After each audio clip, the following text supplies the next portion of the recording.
Praise the Lord.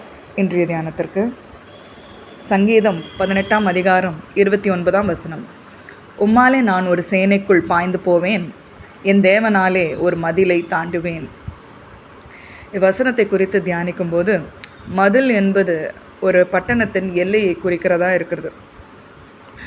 உங்கள் வாழ்வில் ஏதோ ஒரு காரியம் முற்றுகை போட்ட மாதிரி இருந்தால், அல்லது அது ஒரு எல்லையை அடைந்த மாதிரி இருந்திருந்ததுன்னா, இதுக்கு மேலே என்னால் தாண்ட முடியல அப்படின்னு நீங்கள் எண்ணிக்கொண்டு இருந்தால், தேவன் சொல்கிற ஒரு காரியம், தேவனை கொண்டு உங்களால் அந்த மதிலை தாண்ட முடியும். இதற்கு மேலே என்னால் முடியல, இதற்கு மேலே இந்த காரியத்தை என்னால் நடப்பிக்க முடியல அப்படின்னு நீங்கள் உங்கள் சுயபலத்தை நீங்கள் இழந்து போனாலும், தேவனை கொண்டு உங்களால் அந்த மதிலை தாண்ட முடியும். அதுதான் இந்த வசனம் நமக்கு கற்றுக் கொடுக்குறதா இருக்குது. உம்மாலே நான் ஒரு சேனைக்குள் பாய்ந்து போவேன். எத்தனை பேர் எதிர்த்து வந்தாலும், மனிதர்கள் எல்லா சூழ்நிலையும் ஒரே மாதிரி இருக்க மாட்டாங்க. நேற்று ஒரு வாக்கு கொடுத்தா இன்றைக்கி மாறுகிறவர்களாக இருப்பாங்க. அப்போ அந்த மாதிரி இருக்கும் போது என்னென்னா, எல்லா பக்கமும் இடுக்கப்பட்ட சூழ்நிலை இருந்தாலும், பவுல் இப்படி ஒரு சூழ்நிலையில் இருந்தாலும், எத்தனை பேருக்கு அவர் நன்மை செய்து அவர் நிருபங்களை எழுந்தி இது பண்ணாலும், அவர் சிறைக்கு போகும்போது நான் தனியாக இருந்தேன், யார் என்னோட வரலன்னு சொல்கிறார்.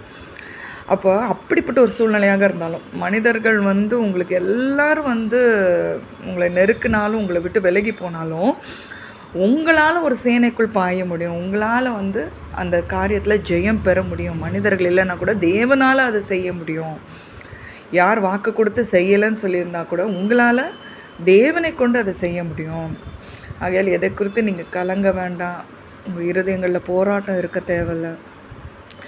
எந்த ஒரு காரியம் முடிந்து போயிட்டுன்னு நினச்சா கூட அதில் தேவன் அதை தாண்ட கிருபை செய்கிற தேவனாக இருக்கிறார்.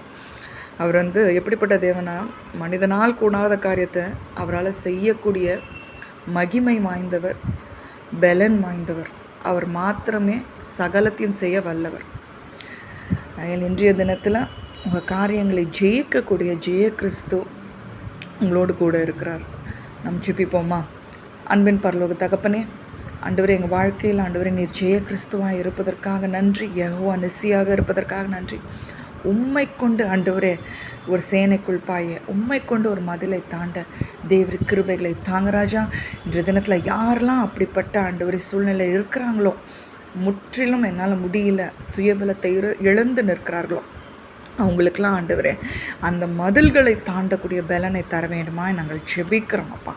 மனிதர்கள் போராட்டத்தில் ஆண்டவரே நீர் விடுதலையை தர வேண்டுமா நாங்கள் ஜெபிக்கிறோம் அப்பா. கரம் பிடித்து வழி நடத்துங்க. இயேசுவின் நாமத்தில் ஜெபிக்கிறோம். ஜெபம் கேள் நல்ல பிதா.